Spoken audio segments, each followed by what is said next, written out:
So have you ever said that you hate working, but you spend the next 12 hours just working on that side project that you freaking love and you don't feel drained, or you don't even feel like it was, 12 hours essentially? So that's me to a T right there. And I realized that I don't hate working.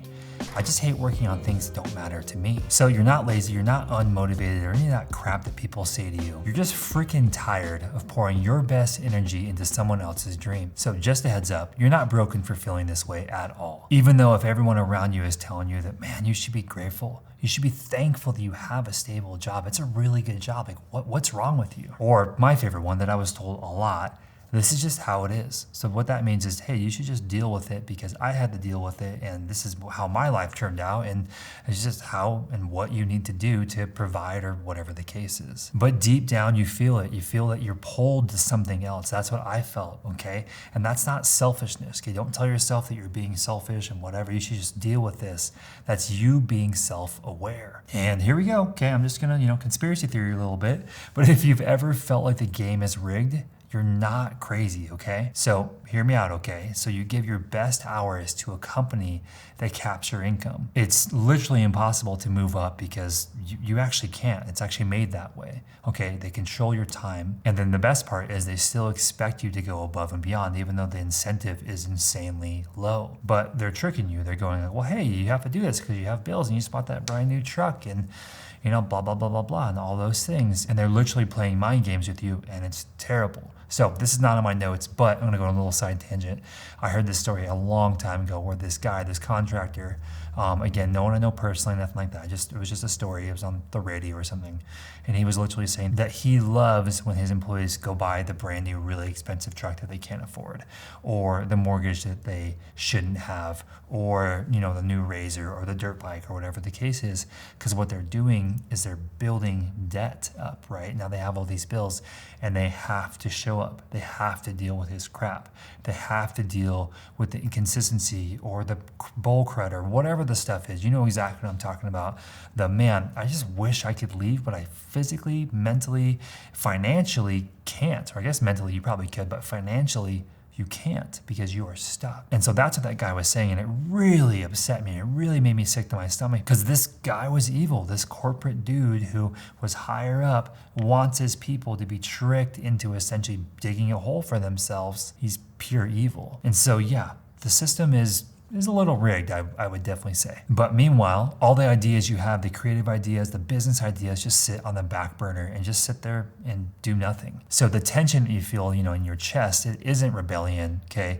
It's the ideas, it's all of the stuff that you know that you could do, just tapping on that glass saying, hey, remember, I'm still here, and it would be cool if you freaking, made this into a business, or went after this dream, or whatever the case is. So work feels different when it's actually yours. So you stay up late, okay? You work harder, you work longer hours, not because you have to, because you actually want to, okay? And not that I advise you to. I struggle with work-life balance, okay? It is hard for me, so I do not recommend that you just work all day, all night, all that stuff because you whatever. That's how you get burnt out. That's how you start hating what you do and all the things. So I definitely don't advise you to do that. But all I'm saying is that you don't feel like you are putting in the overtime. You don't feel like you're stressing. You don't feel like you are bummed because you have to work longer hours. You just do because you freaking love it. It's like, the whole saying, like lost in the sauce. You get lost in the sauce because you love what you're doing. You're not regretting it. You're not hating it. This is your dream. This is your passion. So 12 hours goes like this because you're having freaking fun. So other things that happen as well too when it's your thing that you want, because when it's someone else's, you're kind of like, oh, I have to do this. I don't want to do this. I have to do this, right? But when your name, when your brand is on the line, you figure things out faster. You figure things out better. You work harder, and it feels so awesome to do that because, again, when you care about this thing, you will work harder for that thing. And again, when you clock out, right, you feel so good because you're like, man, I worked hard and I helped people. And it's something that I wanted to do, not something that someone told me I had to do. So it's different. It's still work, but it's good. Okay, so really quick, I want to do a little test, okay? So I want you to think about the last thing that you were working on that you lost track of time. If you're working on something and you love that thing, I know we just talked about that, right? But this is the test, right? If you're working on something and you love something, okay, and you lose track of time, you get lost in the sauce, I believe that's not procrastination. I believe that's not wasting time, okay? I believe that that's alignment. And I'm not a big like stars aligning person, whatever, but I believe that that's you aligning with this thing that you were made for, that you were supposed to be doing. And then also you love it. And that's even better because you're doing this thing not out of I have to pay my bills, but you're doing this thing because you love this thing. Or when you help out a friend for free because you just love to do that thing, you love to work on cars, you love to do art, you're whatever. When you do that thing for free and they go, man, I could do this all the time. And that's also a really good example to go, hey, I am on the right path. Okay, so if people are coming to you going, hey, I need your help. Hey, I need your help. Hey, I need your help for free, right? Then you know in your head that you could probably turn that into getting paid. So that's what happened with Dork, is that so many people over the course of 9 years were coming to me, hey, I need some help, or I have a question about this, or hey, can I pick your brain about this product? Or if you were me and you were starting this thing and you were gonna get all these things and whatever, what would you do with this business? How would you brand it? And I went, well, you know what? I bet you people would start paying me for this. And now they are. And it's pretty cool. So if you're willing to do something for free and people are willing to pay you for that thing and you enjoy that thing, then you're probably on the right track. So this all might seem a little scary.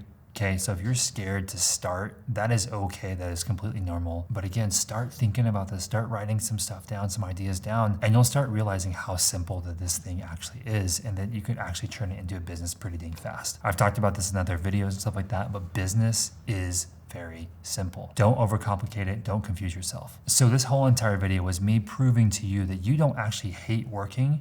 You just hate working not for yourself. And that's okay. And that is completely normal. Okay. So I'm not telling you to go, quit your job overnight and blow up your whole entire life and whatever the case is. I'm telling you that you should maybe start thinking about this. And then you should have an actionable plan to now leave your job. And there's all these different things, right, that I could tell you to do, but you should have a plan of attack instead of just, again, blowing up your life, scaring your wife or your spouse or whatever the case is. And I'm laughing because that's what I did. And so learn from my mistakes. Don't do that. But if you do want to pursue this thing, I think you should. And if you need any help at all to talk about this stuff or resources for this, we have plenty of free resources, not only on our YouTube channel, but at our .com as well. Everything is linked down below. We have a bunch of paid resources as well, like courses and classes and one-on-one coaching if you need a little bit more help, or if you need a guide or anything like that. We have an awesome freaking course right now, and I love it. It's really freaking cool. So definitely check out all that stuff. Everything is linked down below, like I just said. And remember to subscribe and like and follow and do all those things. And check out our Instagram. And we are here to help out you all. Okay, we love helping out creatives who don't want to fit in, ditch their 9-to-5s, and build bold businesses. That is our tag. We love helping people who don't fit the norm, aka our freaking name, Dork Social Club. Okay, we're just a bunch of dorks over here hanging out. So anyways, check everything out. Thank you so much for watching, and we'll talk to you very soon.